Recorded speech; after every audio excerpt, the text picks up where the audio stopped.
this video, I'm going to show you the top 5 non-traditional areas to invest your money during dismal and turbulent economic times.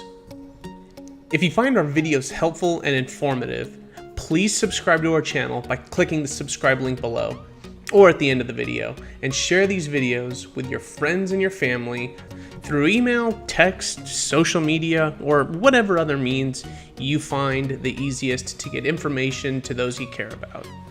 Also, shoot me an email to the address in the video description below and let me know what kind of content you would like to see in the future and upcoming videos. So without further ado, let's jump right into the top 5 non-traditional areas to invest your money during turbulent and dismal economic times. Number 1, paying off debt and building up savings. Eliminating debt and interest payments that you're being charged on the debt you're carrying allows you to keep more of your income and eliminate unnecessary interest charges that you're paying to a lender. Now consider paying off the assets that have debt tied to them, allowing you to experience the freedom from the stress and the pressure of the monthly payments that the debt causes you and your family, and keep more of your hard-earned money. Not many people consider paying off debt as investing, but look at it like this. Whatever asset that debt is tied to is now yours and is no longer under the ownership of the lender. If you don't think the asset is worth the money you owe to the lender, well, consider selling the asset and eliminating the debt and the clutter from your life altogether. Number 2, invest in things that you see value in, regardless of whether or not others see the same value that your investment will return.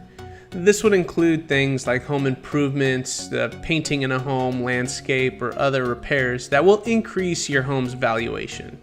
Or another good example would be if you own a business and you know that by investing a certain amount of money into that business, it will generate a specific return on investment.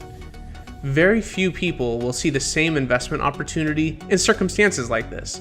So keep an eye out for investment opportunities that are very specific to you and your well-being.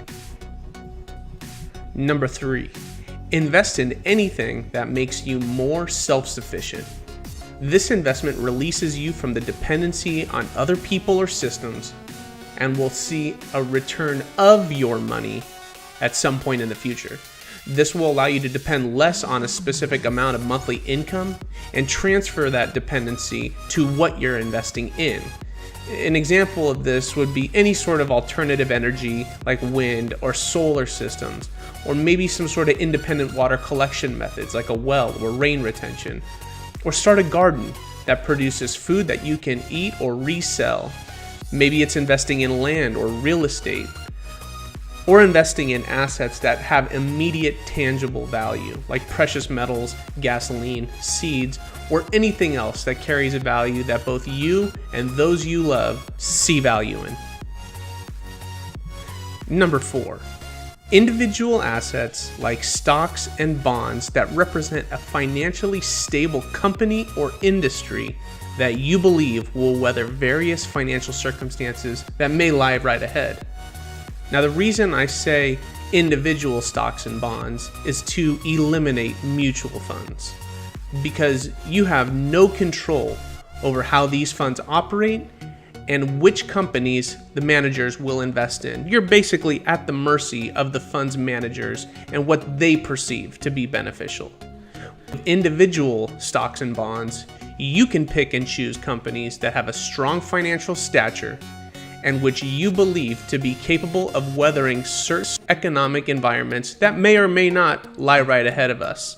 You also have the control over the prices for which you buy and sell these investments, and you also have the control of how these assets are taxed. Both the price you pay and the tax you pay, you lose when you hand these controls over to a mutual fund manager. Let's take an individual bond, for example. When you buy an individual bond, more than likely you're buying the interest coupon that it pays you on a regular basis. You're not buying it because you think it's going to go up significantly in value. You're more than likely buying it because you have 2 expectations. Number 1, the company for which you're buying the bond is going to pay you income for a certain period of time in certain intervals, like every 6 months or every quarter. Number 2, you're buying that bond because you're going to get your principal investment back at the end of the bond's time period. So if you buy a 5-year bond or a 10-year bond, at the end of that 5 or 10 years, you're going to get your principal investment back, provided that the company doesn't go bankrupt. When you invest in a bond mutual fund, you lose both of these expectations and you hand these controls over to somebody who doesn't really know what your current needs or expectations could be.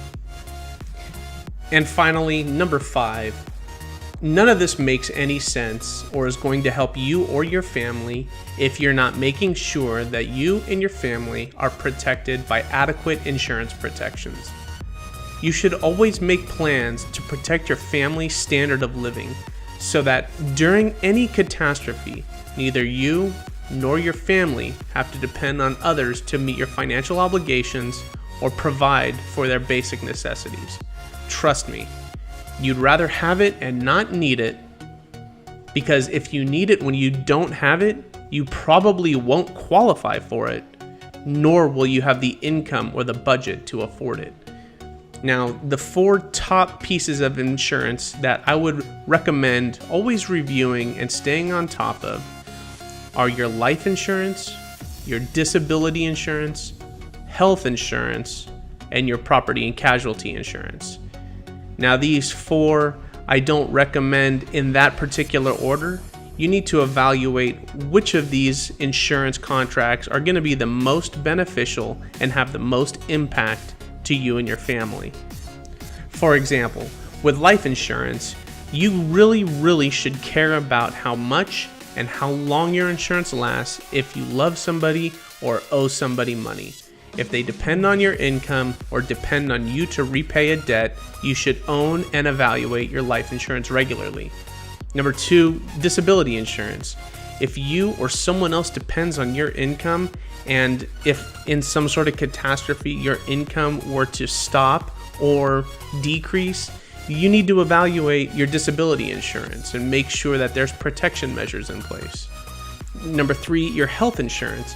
If a sudden health deterioration takes place, you don't want to compromise on the care you or your family can afford to receive. And number 4, property and casualty insurance. If you own property that would be really expensive to replace and you were to experience some sort of major loss, you don't want to have to come out of pocket and pay for the replacement of something like a home, a vehicle, or anything of the like. Thank you for watching this video on the top 5 non-traditional areas to invest your money. Don't forget to like, share, and subscribe. And remember, nobody's going to defend your finances the way you are. So stay with me and I'll keep you informed and give you the tools necessary to always be able to defend your finances. Thank you so much, and God bless you and your family.